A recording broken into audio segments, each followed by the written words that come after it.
Mm. Everybody, sit down where it go down, man. Tonight we got some I got my homie with me, man. SPIDALOC.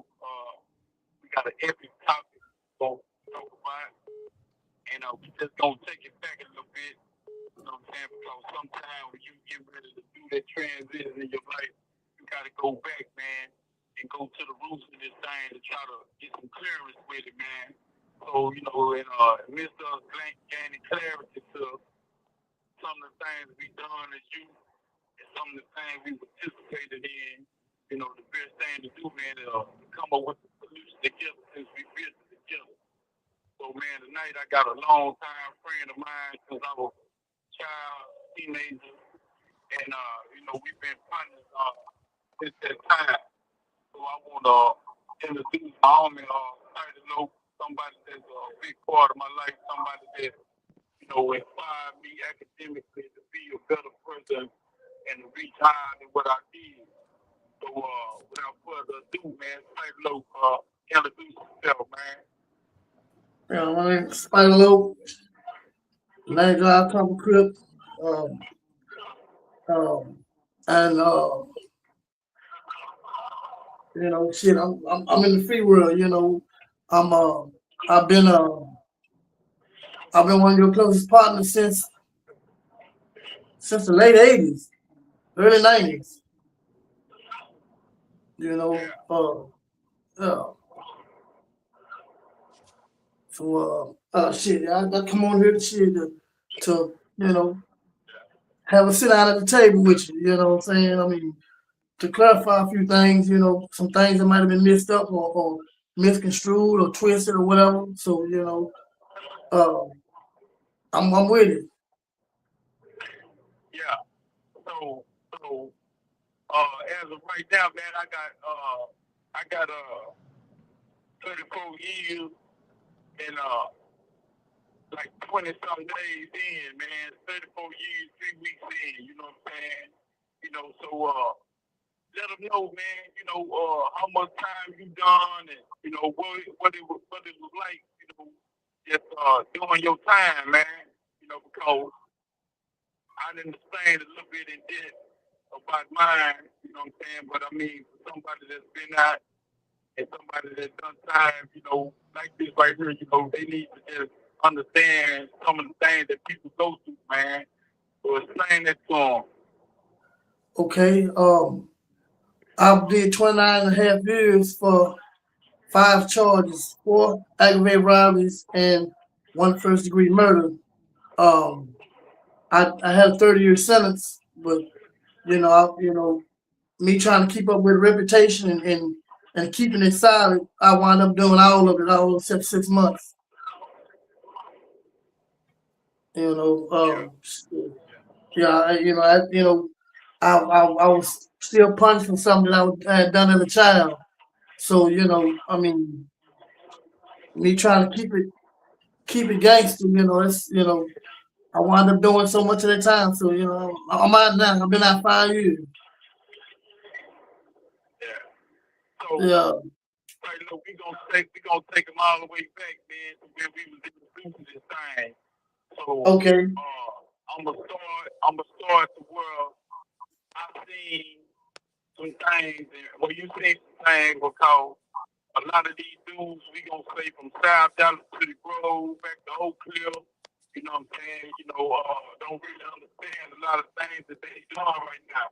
And they was a little bit like us. But the thing about us, when we got up in the mix and we started doing the things we were doing in the streets, we got out from the Jamaican birds, and then the dudes from California came down and sprinkled us with a little bit of what they had going on, you know what I'm saying, in the world. So when we got on, man, we followed the trend for a while because, there was something that, we felt like we had to get down with and be a part of on the street. That was the thing that made somebody feel like they was the hit person at the time. Just Right. like when the makers came down and we started selling dope for them and doing the thing we were doing until we figured it out ourselves. Then that's when we made our art, most of us. Right, right. It's just like the banging world. The banging world, you know, we thought of the trend from the dude from California. Yeah, exactly, exactly, exactly. Okay. Like I remember back then. Well, I'm gonna say like my final year out, or even before my final year out, like a nigga was thinking that it was gonna be like a passing fad, like it was some stuff nigga gonna do. Eventually, nigga gonna kind of stop, whatever. Or at least that's what I thought. So I kind of like because there wasn't a lot of gang shit in Dallas at the time. What I'm talking about, like 89, 88. You had one established set that was Trade 57 Dixie Circle, and that's what you was part of at the time. Yeah. Well, when I wound up going to TYC, I barely learned that they was banging in Lubbock and San Antonio as well, right? So that made me kind of turn up, right? I wound up going there, staying there for a nonviolent offense, and I picked up a federal charge of assault while I was in there, and I wound up doing a year. I think me and you had got back in contact while I was down there. You had just went down. You just went to the other states through Gainesville. I was in West Texas, and then I was trying to see if you were still on your cripping, and I could tell by your letter that you was turned up, right? And then a nigga told me, he said, "Yeah, your boy, he's fucking with Rico from Grape Street." And I remember Rico say, I mean, the definition of crip, like what you seen on colors, Rico was all that. And Rico couldn't be around no blood. Period. Period. That is just period. Yeah. So we continued to write. We continued to write until I got out. When I got out, I did try to holler at you, man, but I waited like a month. But I tried to holler at you. They said you were gone. So from that point, you know what I'm saying, I was still on the shit, even though it still wasn't no lot of gang shit in Dallas, but I was already West Coast gone. I was West Coast gone. Blue 64 Chevy, Chrome spokes. I was gone. Pearl, I was gone. So I remember when I had seen you at the state fair, and I was up there in the school teacher bin. I took a bin from the school teacher. I think it was 16. Nigga don't know no dub. You know what I'm saying? I made him get up out of it. So that's what I rode there. I rode there in style. I was thinking, and when I seen you, I hugged you. I was glad. I was like, okay, it's on now, boy. I got somebody like me out here now. I got somebody just like me out here now. We see the world through the same eyes. But as we talk and communicate, boy, I ain't lying, boy, fucking with Rico Walton, Rico, nigga, you had your crip out you sky high. I'm talking about sky high, like, god damn. Like, shit. Nigga, I thought I was gone. Nigga, you was gone. So,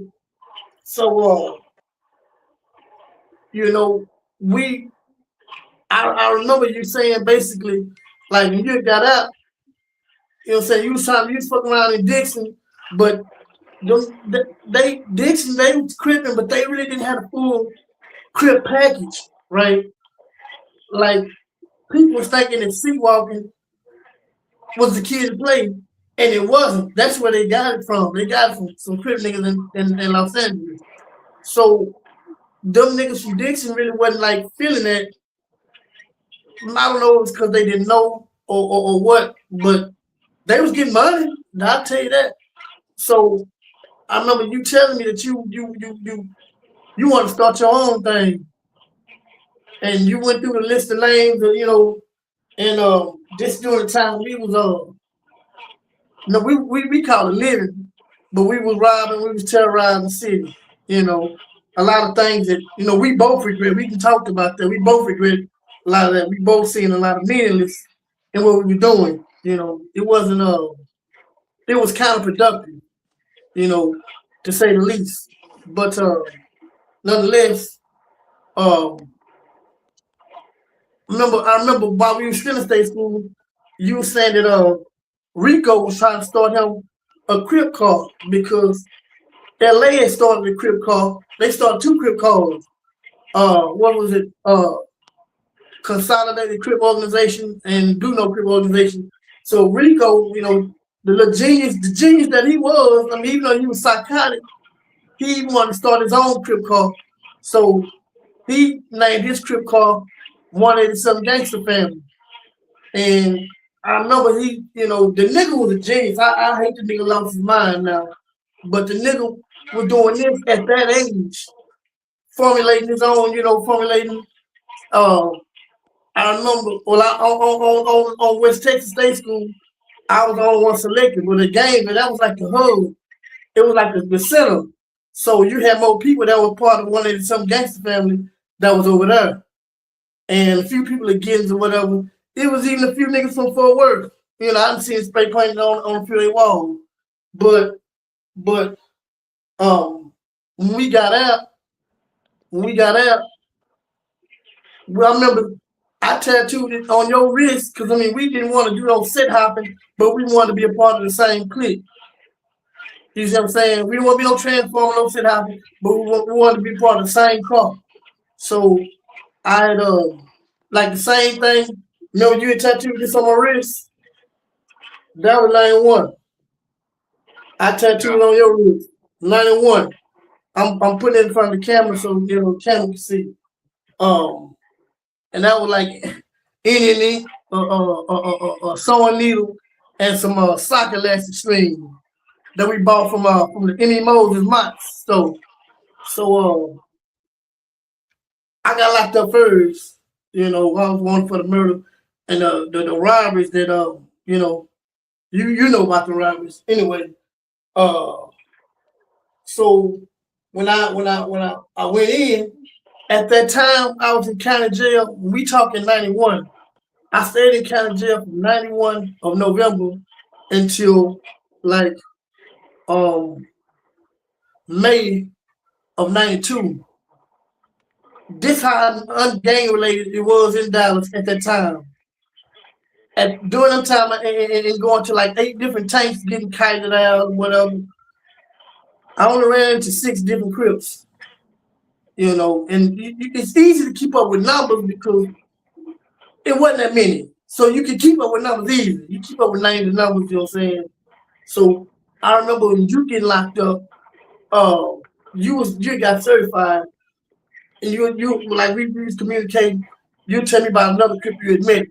Oh, C-Nut was one of the Crips that came to county jail with C-Nut and C-Money. I gotta mention them. And by then they basically told me the graveyard Trey by Some was official. No more Dixon Circle, was Trey by Some graveyard. So I remember you was trying to separate yourself from them completely, start your own thing. Which I admired that. So we came to I hit Beto, and when I got back, your case, I think you were the first 16-year-old to actually make a whole page and a half in the Dallas Morning News. They actually mentioned Crip and your name, and that was big because it promoted Cripping, and even though the Cripping that we were doing was kind of productive, I was super proud of it. Nigga, I would say, man, I like my nigga. You know what I'm saying? My nigga did that. You know what I'm saying? So, and I kept that article. A part of it in my photo album. You know how niggas do it, Chris. Niggas don't know about it. You know what I'm saying? Well, I didn't know that when I got out, our homeboy Mike Wright at the time, he was taped by 72. Mike Wright had he was from Park Road. He got out, and when his raised IQ from being around Rico, he started his own set, Park Road 187. I didn't know that until I went back on bench warrant and I seen Blue Devil hitting up, and I was like, them niggas out Park Road trade by something. What is he not hitting up trade by something? What is that? And that's when you told me. I was like, oh man, well damn. So I think from that time, by you hitting that paper, a lot of people that got you famous. I mean, other than other shit, that got you real famous to where a lot of people that was in county jail, they wanted some of that glitter dust. That they want and just like any kid, I would want the same. If I wasn't nothing, I want to be some part of that glitter dust. You know what I'm saying? So um, that was '92. I went back to Beto and Beto one in prison. It was Beto one. Went back to Beto, and by then your fall partner C Trade. C Trade, he was day one. C Trade came to Beto with me, and we wound up going to SEG together. They SEG us. We put in the ministry SEG for continuous assaults. Um, fucking C Nut was still in county jail. C Nut had wrote, and he was writing. He was telling me this is like nine. I went to SEG 9394. He told me about all the new gangs that were starting up. He told me about 415 starting up. He told me about 49 King starting up. He told me about Trey Overton starting up. He told me all these gangs started behind right after that. The news clipping, newspaper clipping is, it kind of done something. I think they was trying to vilify you, but if anything, they made it like glorified, you know what I'm saying? And it kind of changed the city a lot. It affected the city a lot. It had an adversarial effect on it wasn't supposed to do that. So what happened? The the um when C-Nut told him about that, he said that they when they started doing they did the UNC thing, or him and the dude Dre were in tank together, and they jumped the first niggas in that tank. Well, I mean that's according to C-Nut. That's what he told me. Um, he said that uh that would be the first click that'll automatically start up under 187 Gangster Family. Now, our 187 Gangster Family and Punk Road 187 was two different things. They're not the same. People are trying to confuse them, mix them up. They're not the same. We have our own code. We had our own code. All that. We create our own form of language to communicate with each other. We was trying to be on some organized shit. The older we got, the more organized we got, right? So uh, I think Let me ask you this, right? okay. Look, during the time, we got up in the mix, man, and the things we was introduced to, and our impact and our part and a lot of this, man.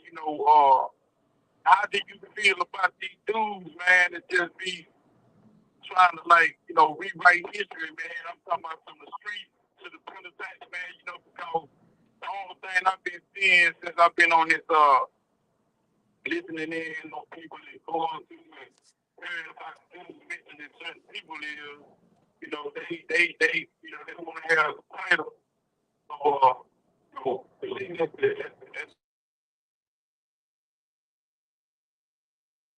I couldn't hear. I think you went out. Okay, say it again now. Yeah.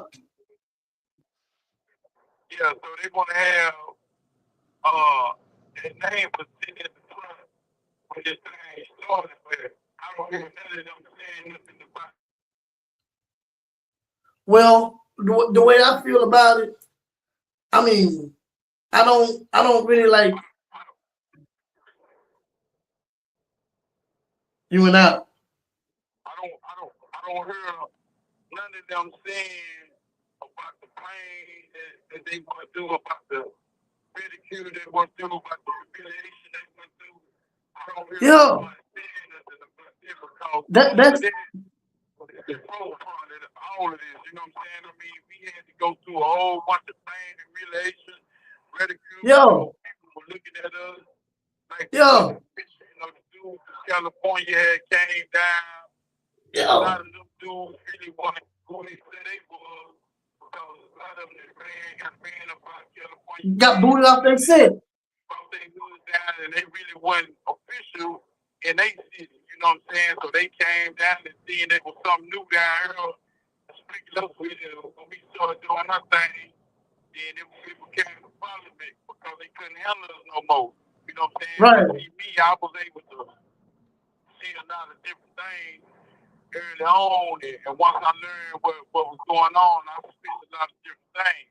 Bam, and it's just like from then to now, what I'm doing is switching a lot of different things because I understand now what I didn't understand then. I understand that, you know, in life we create our own destiny. We create our own problems or our own joy, our own sadness, or whatever it is that we want to acquire in life. You know what I'm saying? And with that, I created my own dark place in the world because of the things I participated in, the things we participated in, and the way that we put it down back then. So, you know, the reason why I came to give these dudes a little place or a little glimpse at where they came from is because I want them to understand what they saying they living and they dying for and where it came from and when it came about. You know what I'm saying? And the people that, you know what I'm saying, that know what was going on in the world, you know what I'm saying? Because a lot of these people claiming things and trying to, you know, suck in things that they really didn't have no part of, and that's misleading. That's how the dudes did us when they came from California. And right. with them misleading us the way that they done us, it caused us to lose a whole bunch of life, lose our loved one, lose our time to really help get back, and lose a lot of dear friends that, you know, we'll never be able to, you know, shake hands or hug again, or sit down and just to shoot the stuff with again. So okay. I don't want this to happen to the people that's misunderstood and that's been misguided because that ain't what this is about. This is a glimpse of the past and the present because people need to know what they're doing and why they're doing it, where it came from, and the ground that it was built on to be what it is, you know what I'm saying? And I think that's the only fair.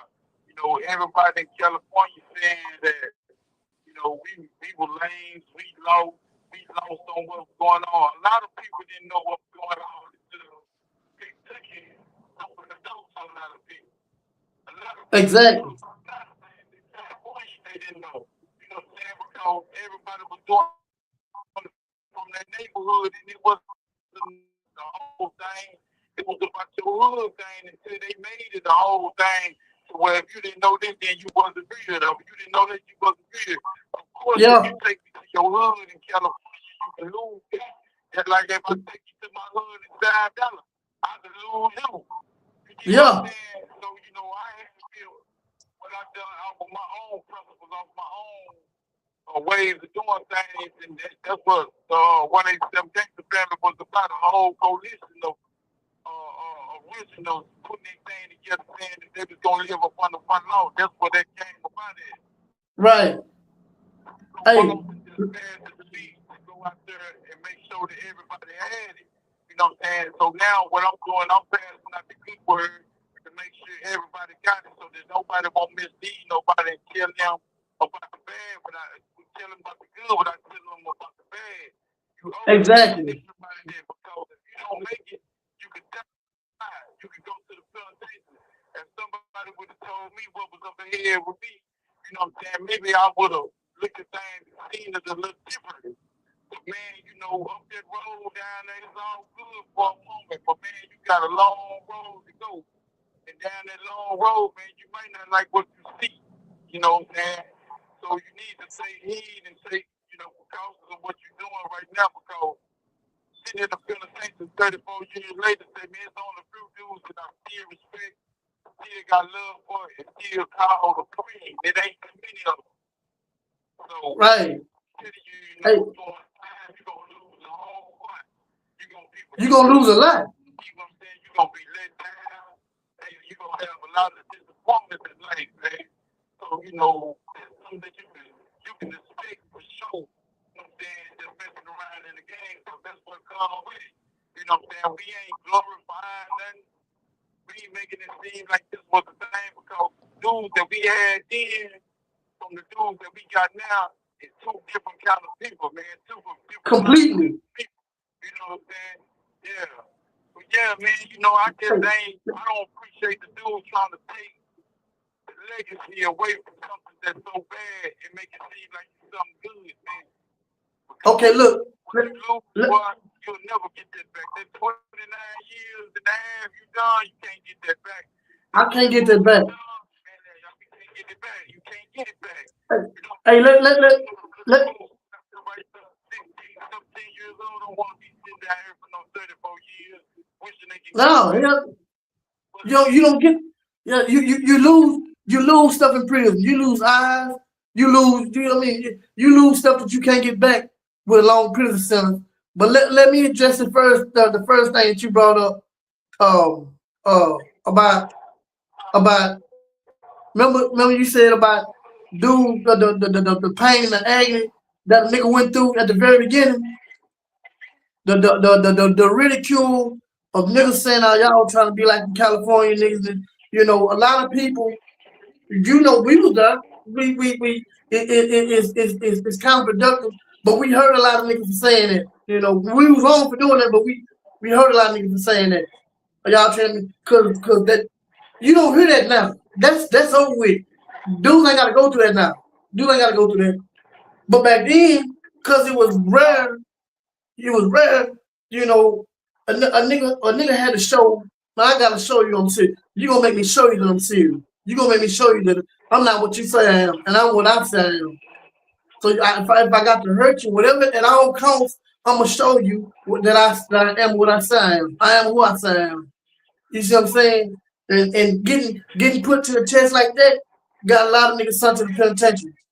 You know, I mean, again, it's counterproductive, but not as far as a lot of guys that were saying that they was this and they was that back then, right? But for us, it was easy to be able to decipher bullshit from, you know, whatever, because the numbers were so little in, so niggas could keep up with what's what easily. You know what I'm saying? They could keep up with what's what, you know, because, you know, I know guys who ridiculed what we were doing. 2 years later, they hit it. I call these shots and I call these shots. And I'm like, you know, hold on. Me personally, when I see it and I hear it, I have to call it out. You know, I don't care about toilet paper feelings or whatever, or how you feel. You know what I'm saying? You wasn't doing this. You know what I'm saying? Why you telling them that? Don't tell them that around me. Don't say it around me because I want. You know, I by you saying you was this and you wasn't this one was ridiculing, you taking my shine. You taking the spot. I might have had a spotlight on me for doing what I was doing. You remember? So now you trying to rewrite history and put your part in there. You trying to put your part in there and saying, yeah, I was with the no, you wasn't. No, you wasn't. No, you wasn't. You know what I'm saying? I hate that. That even today, hey. Hold on, my phone's gonna hang up. Let me call back. I'm gonna play my song right quick. I'll call back, man. Y'all stay tuned in. We coming back. When it come back, we gonna talk about things we can do different now from the things we do then to help the people, man, to try to be better and to get out the way of this madness that's going on today, man. But give me a second, just gonna hang up. I'm gonna call right back in the crew. All right.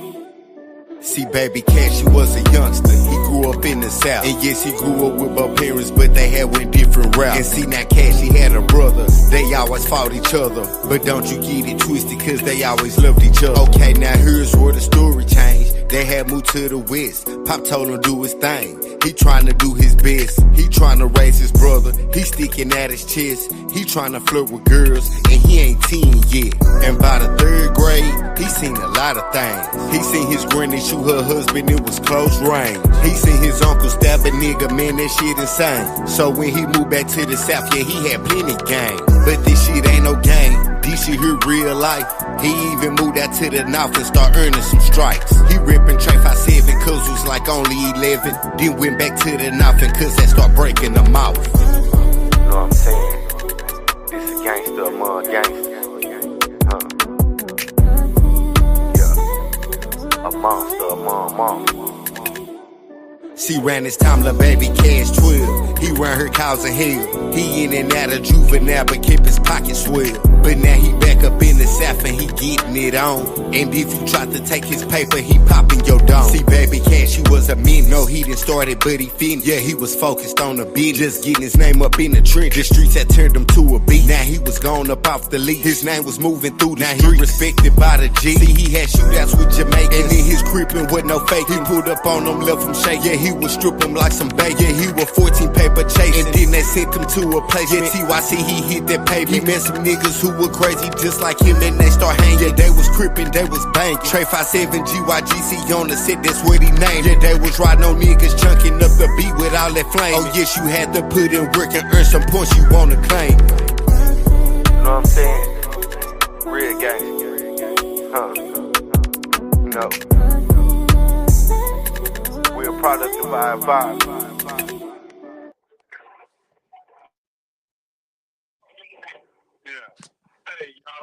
Hey, y'all, I'm back at the sit down, man. He is again.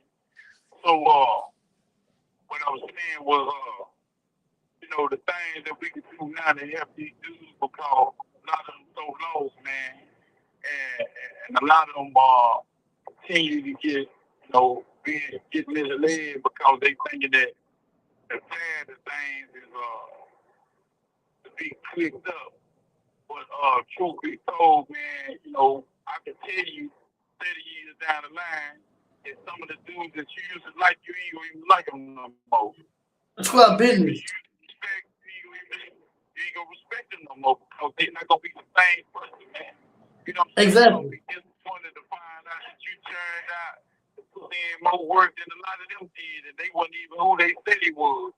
And it's gonna be a real big disappointment when you find out that these niggas betray you so easily until, man, you figure out, man, you try to figure out, man, how could he do me like this here, man? When I thought we were partners. Right. Suggesting to a lot of you guys, hey, man, I can look back on the people that I know from, 30-some years ago, and it ain't nothing but a crew of them, like I say, that I respect, man. You know what I'm saying? The crew of them that's been in the pool, me, somebody that's been solid with everybody that I done came encounter with, been a part of my life. The crew, only crew I'm willing to pull me up out the trenches to try to help me get a smile or help me do some things to keep my mind free of the fellow painter, man. And I appreciate them guys for that, you know what I'm saying? And, and I'm just telling you, man, maybe you fortunate enough to have people that's going to ride with you, and maybe not.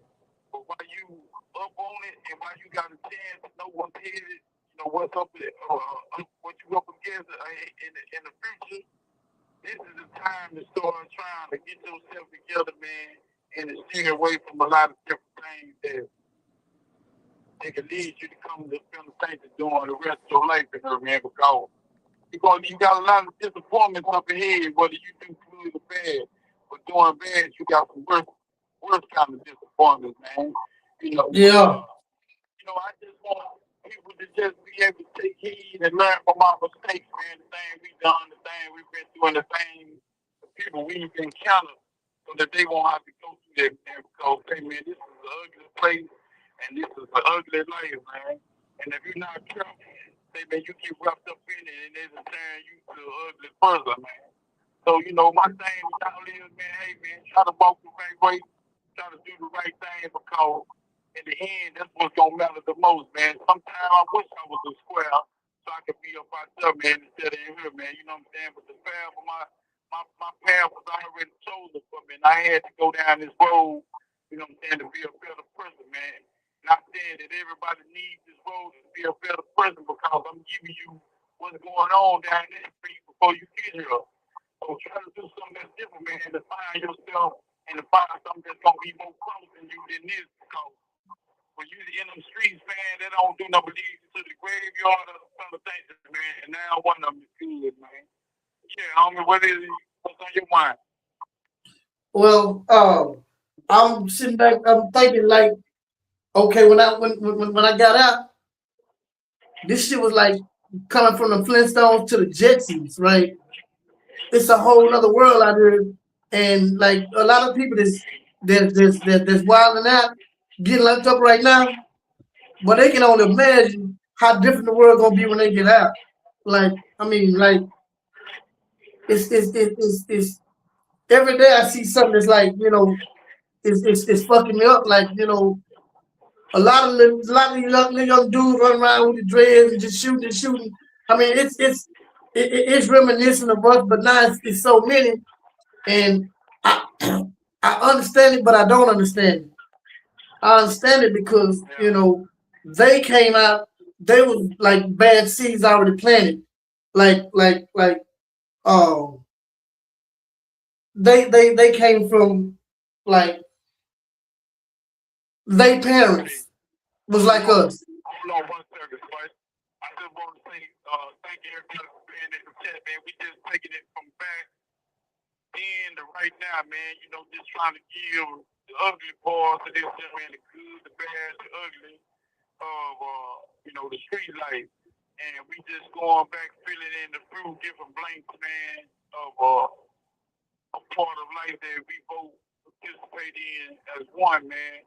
And, I'm taking it back so that I can go back to the bad parts of it and clean it up in my life so that I can be a better person. Because I'm not happy being who I was, man. I'm not happy doing the things that I've done. You know what I'm saying? I mean, they done. I can't change it, man. But if I could take it back, I would. You know what I'm saying? But since I can't change those things, I want to make every step that I take in this forward to be a good one. Somebody grab a hold to be, comfortable with, something that they can write and something they can be successful with. So I once got a long time friend of mine, one of my best friends, to bring him on to speak about some of the things we went through, man, so we could put that behind us and reach further and reach for something better as grown ups now. You know what I'm saying? We was in our teen years then. Now, you know what I'm saying? I mean, we 50s, you know what I'm saying? So we trying to be some better people and do some better things, and I went on a podcast one time and I was telling Miss Renee that I had kept my name because I wanted to be reminded of what I had done in the past and try to turn that name into something good. But she was like, well, let it go all together. And then, I understood it at the time. But later on, they really manifested itself and made me understand more that, hey, man, being that person like that, keeping that name around, ain't really good at all. You know what I'm saying? Because it caused a lot of things, a lot of pain, and a lot of strength that I can't get back. You know what I'm saying? I don't have to fool myself. I don't feel bad about, finding myself. I don't feel lost. I'm in peace, man. You know what I'm saying? Because, I know what I'm capable of doing, good or bad. You know what I'm saying? And just the same thing that I gave the bad, that's what I'm willing to do to give to the good. You know what I'm saying? And some. So I wasn't only super gangster. You know what I'm saying? And, I was the definition of it. But now I'm going to be a super good guy, and I'm going to be a super good guy, and I'm going to be the definition of it. So, that's what I want to be known for now, man. Just then, I want to be known for the bad I've done. Now, I want to be known for the good I've done. And I know that I'm going to have to put in some work to make sure people see that in me. So I'm doing everything that I can to keep walking that walk. You know what I'm saying? And I appreciate y'all coming through, man, believing in me. And knowing that I can do it because, hey, man, that means a lot sometimes, you know what I'm saying? I might not have everything I needed from that point to this one, But say what I did have was enough, man. You know what I'm saying? And it got me from then to now. And I appreciate everything and everybody that had a hand in it, a part in that, a voice in that, anything that contributes to that in any way. You know what I'm saying? I appreciate it. The haters, I appreciate the congratulators, I appreciate the imitators, I appreciate everybody, man. You know what I'm saying? Because everybody played a part on me becoming stronger in my walk in life. You know what I'm saying? And my homeboy, I had to get him because me and him done a lot of things down together. So I wanted to get him to make sure that the same way we set it down, we could put that in something else better and set that down the same way, man, for the kids. You know what I'm saying? So yeah, homie, you know, like you were saying though, I just wanted to explain to the people that just came in the chat what was going on and what we was going with this, man. Right. And I say, and I respect that to the fullest. Like the shit that you've been putting down, like with the children's books and all this shit. You know what I'm saying? I see it in you. I see that you trying to right the wrong that you did. You know, between us, you got a lot of work to do, but you're doing it. You taking initiative. You taking an initiative to right the wrongs, and I'm thinking like and what I've seen thus far, some of them books or some of the stuff that you're doing is gonna have an impact on. It don't matter if it's one out of every 5 children that read the books or whatever. It's if you just saving one, that's a big step, because if you can save a nigga from the shit that we went through, going to prison, losing everything, losing loved ones, losing it's like you got a hole in time. I got a big ass hole in time that at times I see myself trying to make up for, and you can't make up for it. You can't make up for it. No matter what you do, no matter how many chicks you go through, no matter what, you can't make up for it. Good or bad, in a bad way, you can't make up for it. You know, it's you forfeit a lot. You forfeit a whole lot when you out there wilding like that. It's you think it's worth it, but right now you don't see 20, 30 years down the line. You see tomorrow. You may not even see tomorrow. You may just see the day. You know, you're living by the moment. You're living by the moment, and it's like anything can happen. Spur of the moment. You know, I often say that I never had a boring day outside. You know, before I went to prison, right? Because it was every day. Every day it was something. Every day we found something. Every day something that would have gone to the penitentiary, or something that would have led us to the penitentiary for a long time. Every day. So in retrospect, you know, it's like you gambling, and the gamble ain't worth it. You know, because when you lose, boy, you lose. You lose. You know what I'm saying? I mean, the system play for keeps. You don't get that back. You know what I'm saying? You don't get that back. I don't know now one of us that did 30 years and want to go through 30 more years, man. You know what I'm saying? No, a lot of people don't got to. They feel like they got 30 more years in them, man. You know what I'm saying? I mean, you know, I'm a living testament of the struggle still being real. You get what I'm saying? I'm right here. Yeah. You know what I'm saying? I'm in the trenches right now. We on lockdown right now. We getting a piece of cornbread, a peanut butter sandwich, you understand me, and probably about 3 spoons of wheat and meat in a cup. I'm a living testament that the nigga don't want to do no 30 more years in the penitentiary, man. You know what I'm saying? I mean, when you got all the opportunities in the world to live and be free and do anything you want to do, you don't even have to hustle out there no more. You don't. I mean, it's so easy out there to get money if you just willing to do it. A lot of people sitting around waiting on somebody to handle something. Say, man, this is the world. Well, 2026, you got more million of black people than you ever had in history. You got more generations in the world, more than it's ever been ever, man. You know what I'm saying? It's so much that people can do. It's so much that people need out there that these dudes got that they can deliver, man, that they not delivering. So I don't be understanding that when when people sit back and say that they going through some things because I'm going through something, man. You know what I'm saying? Right. I'm going through something, man. You know personally, boy, I might not even have $5, but I ain't gonna ask nobody for nothing. You know what I'm saying? I'm not gonna ask you for nothing, man. I'm saying I ain't ask you for nothing. You get what I'm saying? Because, you know, I don't like nobody to tell me, no, man, I don't like nobody to put me in no position where I hurt. You know what I'm saying? You know, I don't like to hear now. So I'm not going to put myself in a position where, hey, I'm going to be trying to ask nobody for nothing because it's just certain things that people don't do. You know what I'm saying? I'm the same way. I'm the same way. So, you know, for somebody to be in the world and asking people for money, I don't understand that, man, because you ain't struggling, man. We ain't struggling up in here, man. You know, for real. up in this country, these people got us clothes in and feeding us like we animals, man. A 3-year-old little boy eat more than what they giving us, man. You know what I'm saying? So we struggling up in here, man, but this is a situation we put ourselves in because we done what we done, because this is what we wanted to do in life. You see what I'm saying? It wasn't nothing that forced our hand to be bad people. It wasn't nothing that forced our hand to do a lot of things. I mean, that's not all of us, but I'm just saying, I'm just speaking, period. But the thing about it is, man, say, man, they ain't struggling out there, man.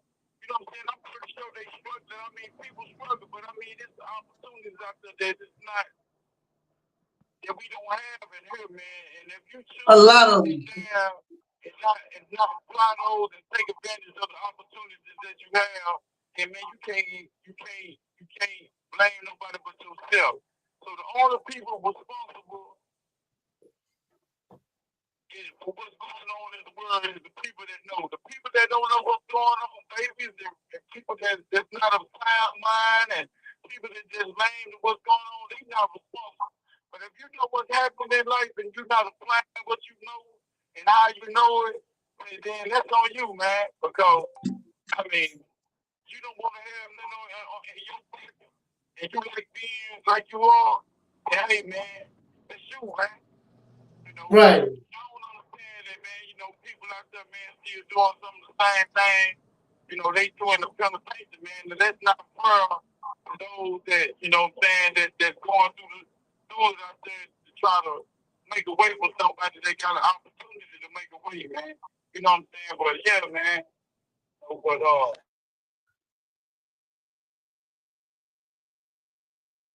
yeah, I'd say no. You're right. You're right. This, I mean, this is a nigga out here begging. I'm asking. It's easy to get money out here. It's easy to get money out here. you hear me? Yeah. Yeah, and I'm letting them know that right now I ain't got the color, but it's just me and I don't remember, we just shooting stuff, man, because I don't really want to get into too big of a discussion, man. You know what I'm saying? You know, but I need y'all to get the people to subscribe, man, and come on over, man, because we gonna have a lot of epic conversation. I got a lot of people that want to talk to y'all. I got some people that want to rap. I got some people that want to sing. Maybe I got some people that you know, they got some things they want to say to the youth, to the women, to the men. You know what I'm saying? I mean, you know, I got some people that want to get up here, man. They got some things to say. So what I'm trying to do here.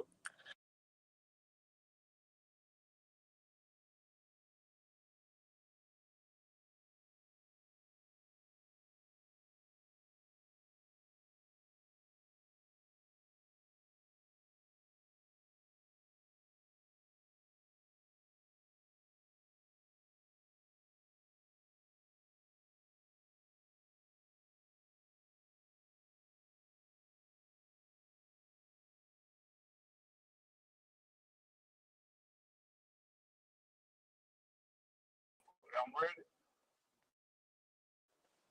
Yeah,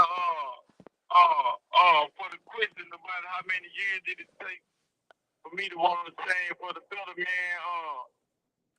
I'm gonna say, man, when I went to SEG, it took me about 10 years, man. It took about 10 years. Yeah. Sorry about that. Yeah, I fucked around and hit a button on here and went off. I'm back on now. It took me about 10 years to realized that I wanted to change when I went to SEG, and I seen how different the world was back there. I seen what you had to learn, what you had to do, and all this stuff. SPIDALOC, the one them taught me, you know, how to keep my mind set right while I was back there, and the things you could do and the things that, you know what I'm saying, they had been doing to stay sane. And one of my homies right now, he was going through some things while we were back there, man, and you know what I'm saying? I mean, you know, he went through some things, so I didn't understand it at the time, you know what I'm saying? You know, until I had did a couple of years in SEG. But when I went to SEG, it kind of helped me, it made me realize that I need to do some things different, man, because when you go and have that time for yourself, you find out who you are as a person. You know what I'm saying? Somewhere else, you know, that's where we got lost at. Some of us went crazy back then. Some of the partners, you know what I'm saying, that was real strong dudes. I'm talking about inspirational dudes, motivating type of dudes, real OG niggas. They lost their mind back there, man. And but it took me that time, and then when my daddy died in 2011, it kind of threw me out, man. I think I was still froze up to that point right there. You know, so he started making me see that life was really real when my daddy died, because, you know, I always looked at my daddy like he was a hero, man. You know what I'm saying? I mean, he couldn't do no wrong. I remember that. You know what I'm saying? Regardless of his condition or whatever. And when my daddy died, it made me see things, you know. Rest in peace, Pokey. You know what I'm saying? Life is real. I said, rest in peace, Pokey. Yeah, man. It made me see that stuff, man. So I was, you know, like, man, you know, my old man died, man. You know, hey, we can die. You know what I'm saying? Because, you know, you don't realize it's real until it starts happening to you. You know what I'm saying? And it started being like, man, you know what I'm saying? Like, damn, you know, like, man, it's right up on me. So, man, you know, it's right up on you, man. You know what I'm saying? Ain't nobody exempt. Ain't nobody exempt. Yeah, for real, man. For real, it's right up on you, man. And there ain't no telling when that last time down to peek at you, man. So you want to be, you know, whatever you can be, do whatever you can do, get it right while you can get it right. So if that time comes, man, hey, whatever happened after that time passed, you know, hey, wherever you go, you can be okay with that, man. You know what I'm saying? You know, and then I don't understand, man, you know, brothers don't like brothers and cousins and aunties and mamas and shit. I ain't never heard of nothing like that, man, where people, you know, don't have no love for each other no more, man. So you know the world wicked right now. So I'm just very wicked, y'all, man. Just trying to get it together with y'all family, man, because, hey, man, you know, sometimes that's all you got, man. You know what I'm saying? And just because people related like that through bloodline don't, you know, like they say, don't make them family, man. But yeah, man, you know, I'm gonna pass you the thought. Spider, let you go and do your thing. Okay. Well, shit. Now I was thinking about a lot of what you said. You know what I'm saying? What's up? I'm saying, you know, what would you tell? You know, what would you say to the young cats, man, that's coming up? You know, saying, you know, following the path that we follow, man, doing the things that we done. You know what I'm saying? And not having it the right way, because it took us a minute to get it right. You know what I'm saying? Yeah, exactly. It took us a minute to figure out our rhythm, and when we figured it out, you know, it was so short-lived until we didn't get a chance to really, you know, go through the motions of it. You know what I'm saying? So what would you tell them, man? Because, you know, it took us a minute to get our rhythm, man. You know, so what would you tell those that follow in our footsteps, man? Well, I would tell them that, first of all, it's a gamble. It's a gamble, and the risk. I mean, it's you're gonna lose way more than you win. You know, that's the way the game is designed. You're gonna lose way more than you win. You know, You can decide whether it's worth it or not. You know what I'm saying? My best advice is to find a purpose and serve it. Find your purpose in life and serve it. You know, counterproductivity, that's not a purpose. That ain't a purpose. Counterproductivity, that means you actually destroying yourself and everything around you in some form or fashion. That's counterproductivity. You want to build. You want to build. You want to have something. You know, build your family. Build financially. Build. You know, have something. Have something in life. You know what I'm saying? Counterproductivity. That you ain't no good in that. Ain't no good in that. Ain't no good in counterproductivity. You know, and people misleading people, telling them to partake in things is counterproductive. That's they double wrong. You know what I'm saying?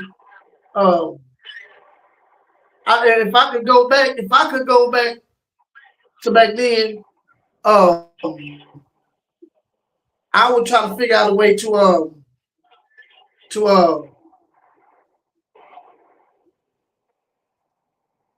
serve a purpose.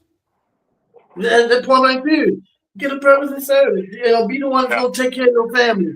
Be the one that's gonna take care of your neighborhood and put your neighborhood back together. You know what I'm saying? I mean, I'm not saying stop crime, but you see the children, you know, they going the wrong way. You know, give them some good advice. You know what I'm saying? It don't hurt to give them some good advice. Believe it or not, they gonna remember. Because I remember what people told me, I wouldn't listen. You know, I mean, maybe if it would have been delivered a whole other way, I would have listened. You know what I'm saying? But yeah, that's prison right now is way worse than it was when we first went. I mean, I'm not saying it was fun, but compared to now, I say it was fun. Compared to our restrictions and restraints and the shit your people got to go through coming to visit, they got to be pat down and searched down and touched on and shit. You know what I'm saying? That don't feel good seeing your wife or your mama get pat down and searched. Ain't no good feeling in that. You know what I'm saying? I mean, just the whole treatment. You know, the system is designed to treat inmates like an STD. You know, keep them over there. You see what I'm saying? So, I mean, years of that, if you're not careful, years of that will condition you.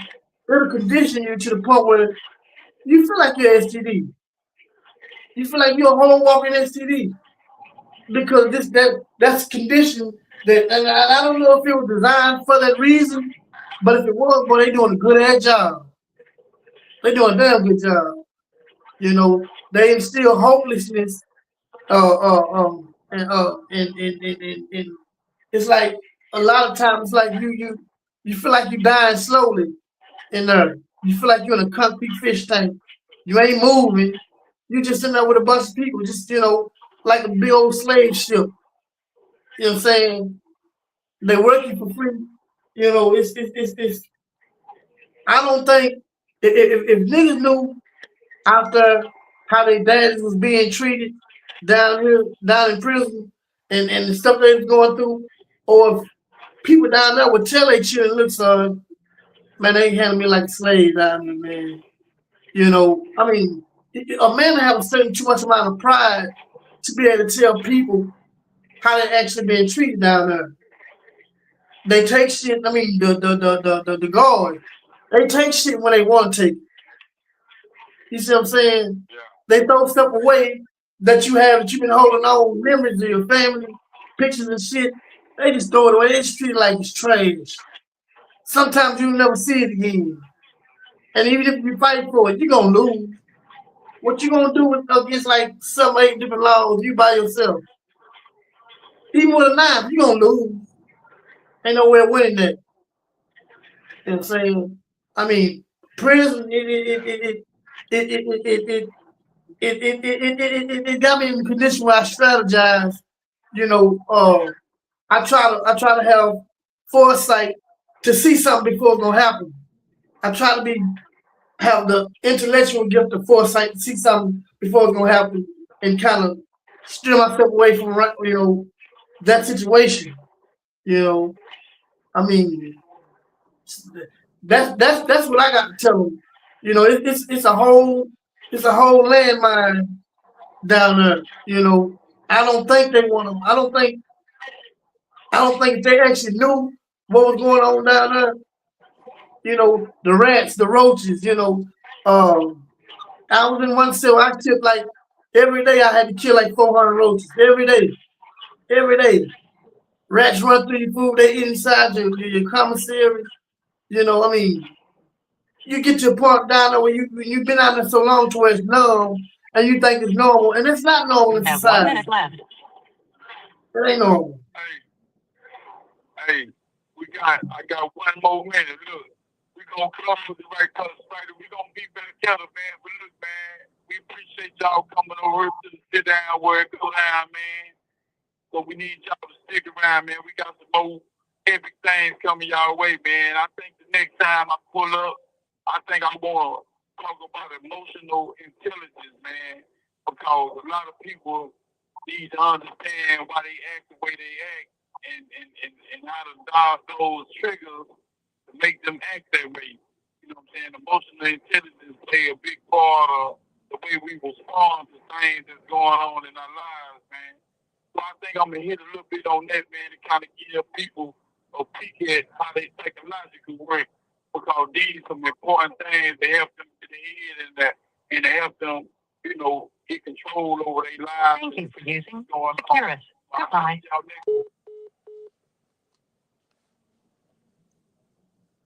All right. See, now he out and free.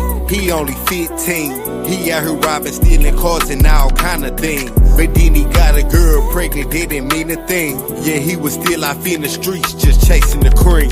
Yeah, he was still out in the streets, just living his life. And he didn't know that one day it would come with sacrifice. Yeah, he was out there thugging, living in at midnight. Until the judge caught him, gave that boy 50 to life.